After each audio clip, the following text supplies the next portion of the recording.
Соглашения подписаны, подписи в документе поставили представители регионального избиркома, аппарата уполномоченного по правам человека и общественного штаба по наблюдению за выборами в республике. Это привычная процедура перед голосованием. Практика, которая идет с 2018 года именно по общественному наблюдению, мы подписываем соглашение между вот такими важными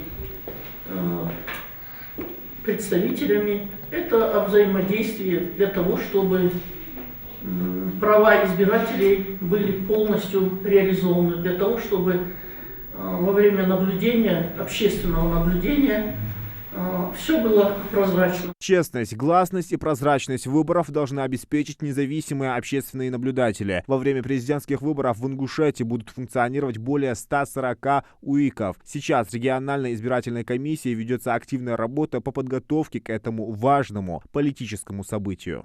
Пока стараемся, чтобы люди увидели, что идет подготовка к выборам.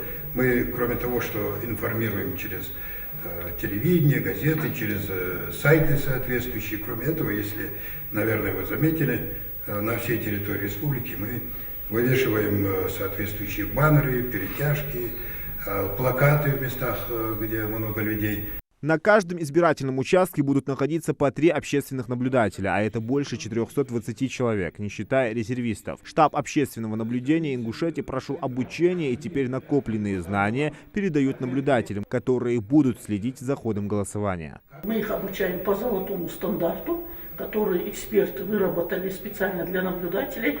Если наблюдатель знает все, он достаточно вооружен знаниями. Штаб формирует наблюдателей на каждом избирательном участке, видеонаблюдатели, контакт-центр, группы разбора и мобильного реагирования. Выборы будут проходить в 3-дневном формате. Дни голосования назначены на 15, 16 и 17 марта текущего года. Надо отдать должное нашим и местным властям, и руководству республики, что делает все возможное для того, чтобы обеспечить максимальное удобство избирателям. И красочные там мероприятия провести, и ярмарки организовываются, и создаются специальные условия, там комнаты матери и ребенка практически на каждом участке, и комната, где человек мог бы помолиться, если пришло время молитвы. То есть условия, которые фактически способствуют тому, чтобы человек, который имеет такое желание, пришел и проголосовал. Старт избирательной кампании давно дан. В избиркоме призывают не оставаться в стороне и выполнить свой конституционный долг. Зелимхан Калоев, Джамалейл Султыгов, Новости 24.